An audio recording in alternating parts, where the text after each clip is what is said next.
Hi, good day everyone. Our devotions and topic for today is from the book of Romans, chapter 14, verse 12.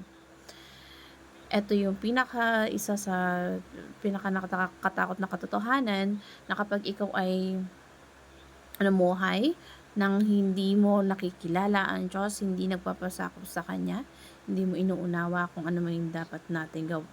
Ang dapat na pinapagawa ng Diyos sa'yo at namumuhay ka sa sarili mo lamang. Na-enjoy yung mga kailangan enjoy dito sa mundo. Yung para sa sarili lang na hindi wala kang Diyos na kinikilala. Ito po yung nakakatakot na katotohanan.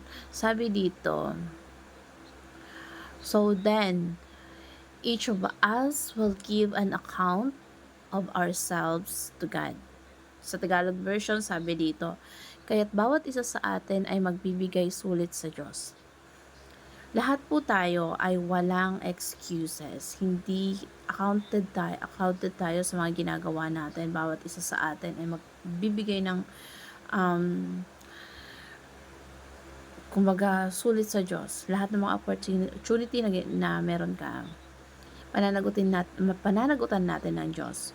May mga tanong sa atin ng Diyos na ano ba yung mga ginawa natin sa mga araw na binigay sa atin ng Diyos nung nandito pa tayo sa lupa. So, sa kabuuan ng buhay natin, yun ay merong accounting sa huli. May pagsusulit na laharap tayo sa Diyos at ang kabuuan ng buhay natin ay pagsusulit sa Kanya na ano man yung ginawa mo, ano man yung sinabi mo, ano man yung nakasama ka sa ibang tao at lahat ng mga ginawa natin, accountable tayo sa sarili natin. Kahit na sa paningin natin ay mabuti, pero hindi naman nabuhay sa Diyos na may mga portion na ihiwalay niya, sasabihin niya kung saan part siya. Kaya yung mga isinumpa, doon siya sa apoy na hindi na mamatay at doon siya ihahanda para sa Diablo at sa kanyang mga kampon. So, hindi hindi lingid sa Kanya yung mga nangyayari sa atin dito sa mundo, sa ibabaw ng mundo habang hindi pa tayo namamatay. Alam niya yung mga ginagawa natin at alam niya kung kailan tayo nagkakasala.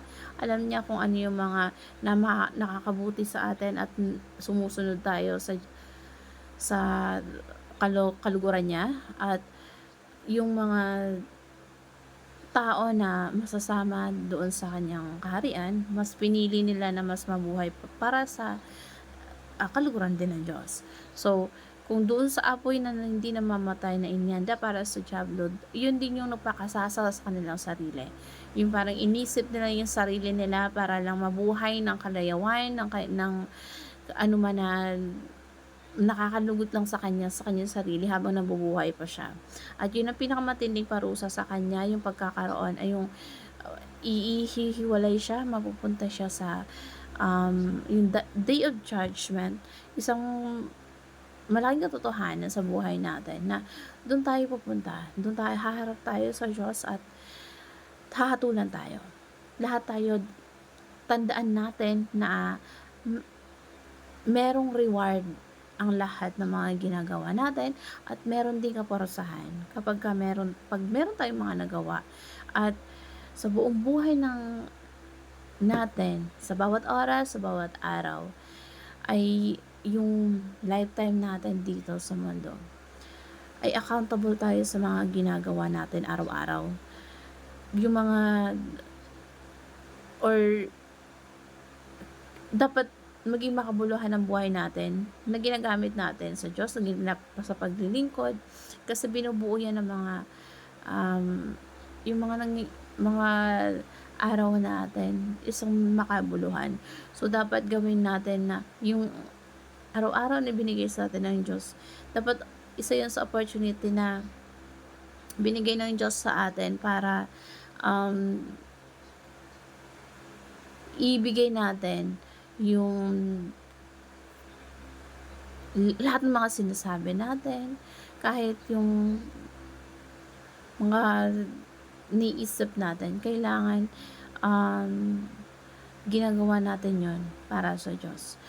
So, kung ano man yung mga ginagawa natin, kung ano man, kahit sa pagmumura natin, sa pag-iisip natin ng masama sa kapwa, lahat yon bilang, lahat yon, na lalaman ng Diyos. At alam niya kung ang mga ginagawa mo ay kalugod-lugod sa Kanya. At alam niya kung ano yung mga ginagawa mo na hindi para sa Kanya. At wag natin tatangkaing isipin na magiging makabuluhan ang buhay natin. Kasi ang mga araw na mga nagdaan, hindi makabuluhan para sa'yo. Kumbaga, hindi bawat araw na ginagawa natin, yan ay contribution natin sa isang buong buhay natin na dapat maging makabuluhan, na sumusunod tayo sa kalooban ng Diyos, at kailangan sinusulot natin yung araw ng yon sa paglilingkod at sa mga, kahit sa salita natin na binibitawan, bawat pagmumura natin, maglapastangan, or sa chismis, detalyado yan ng Diyos na bawat ginagawa at sinasabi natin, merong karampatang judgment. Sa huli, reward kung tayo ay naging mabuti, or ang pag hindi tayo nakasunod sa Kanya, yun yung kapahamakan. So, lahat ng mga bagay na nangyayari sa atin, kailangan ang may iisip natin na tandaan natin na sa araw na paghuhukom, pananagutan ng bawat isa ang bawat walang kabuluhang salitang sinasabi natin, yung mga walang kabuluhang ginagawa natin. So, ganun yung mga mangyayari na bawat ginagawa at sinasabi natin. Detalyado yan at nalalaman niya ng Diyos kung nakakasakit ka ba, kung nakakatulong ka ba, kung ano ba yung intention mo, intention ng puso at isipan mo. So, lahat ng yan, lahat ng sinasabi natin, may kabuluhan man yan o wala, pero nakakasakit ka, nakakasagasa ka sa ibang tao, na lahat ng yan, kasama yan sa patatawarin ng Diyos kung tayo ay nabubuhay para sa Diyos. Kung tayo ay na kay Kristo at malakad tayo sa kalooban niya, tumalakad tayo sa daan na tinatahak niya. So, lahat tayo ay makasalanan. Pero kapag naging Kristiyano ka, na-convert ang iyong puso at nagkaroon ka ng iba yung pagmamahal sa Diyos at sa kapwa, ibig sabihin lang no na isa ka sa tinubos ng Diyos para sa mga kasalanan ginawa natin. So, sa panahon na tumarap tayo sa Diyos, ready tayo, sabihin ng Diyos na pinatawad na tayo. So, yun lang yung mga katuruan na sana tumanggap tayo ng kapatawaran mula sa Diyos, na maging accountable tayo sa mga ginagawa natin, at para hindi tayo mapunta sa isang, or hindi tayo mo-curse na ang iniisip ng kaaway ay napunta ka sa kumbaga, kung siloso ang ating Diyos, syempre masiloso ang kaaway kasi nasa Diyos na ang lahat siya wala siya. So, kailangan pag sinabi nating detour, yung may pinapagawa siya sa iyo sa Lord, kailangan intindihin mo, unawain mo, at tingnan mo kung ano yung plano sa'yo ng Diyos. Huwag kang gagawa ng plano para sa sarili lang. Lahat may timing. So, yun po yung mga katuroan sa verse na ito sa Romans 14:12.